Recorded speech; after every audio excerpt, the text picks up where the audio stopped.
İnsaniyyətin tarixinin oluşumu, gəlişimi və bu günə vardığı tamamilə təbiətdən ilham aldıqca formalaşmış insaniyyətin tarixi təbiətdən qidalanmış və təbiətdən yaşam tərzi öyrənmiş.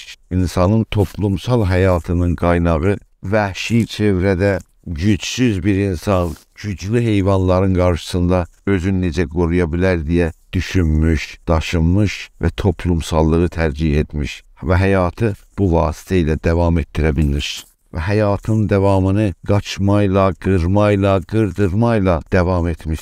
İlk anlardan təbiəti təsvir etməyə başlamış. Ondan qidalanmış, amma o yetməmiş, təbiəti öz əsarətinə çəkmək istəmiş. Odu kəşf etmiş, atı qazanmış. Sürünü qorumaq üçün iti təsvir etmiş. Həyat sonra amma belə davam etməmiş. İnsan təbiəti təsvir etdiyində yavaş-yavaş insanı təsvir etməyə başlamış. Orası tarixin ən acı kəsimidir. Güclülər gücsüzləri, erkəklər qadınları, sonra hər kəs uşaqları əsarətə tutaraq həyatı gəlişdirmişlər.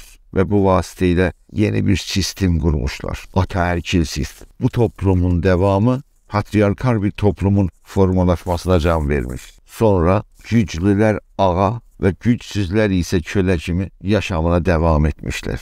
Bu köləlik əsasında böyük piramidlər qurmuşlar. Ən böyük piramidlər bugün Misirdə gözümüzün qarşısında. Onları ağalar hökm etmiş, kölələr yapmışlar. Həyatın acı üzün o devirdə kölələr görmüş, ağalar devran sürmüşlər. Sonra ağalar yer ağası olmuş, kölələr isə əkinçiyə çevrilmişlər. Son devirdə isə teknolojilərin gəlişməsi toplumun genişlənməsinə səbəb olmuşdur. Şəhərlər yaranmış, fabrikalar qurulmuş, burjuva formalaşmış və işçi sınıfı həyatda kölələrin yerini almış. Yeni çağ gəldiyində yeni vasitələr ortaya gəlmiş. Xalqlar meydana çıxmış, işçilər fəryad etmiş, qadınlar bağırmış, haqq istəmiş, ədalət aramışlar. Dünyada bu oyanış formalaşdıqca insanlara haqq, topluma isə ədalət və bərabərlik yelləri əsmiş. Nə qədər zaman geçirsə də insan doğadan ayrıla bilməmiş. Çünki insan və doğa ikisi bir şeymiş. Gedişat əsərində toplumsal hərəkat insanı doğadan biraz ayrılmış. Təbiət həqarətə uğramış. İnsan rifaha diqqət çəkdikcə doğadan uzaqlaşmış. Son zamanlarda doğadan xəbər gəlmiş. Fəryadlar qalxmış. Havalar sıcaqlanır. Gələcək qaranlıqlanır.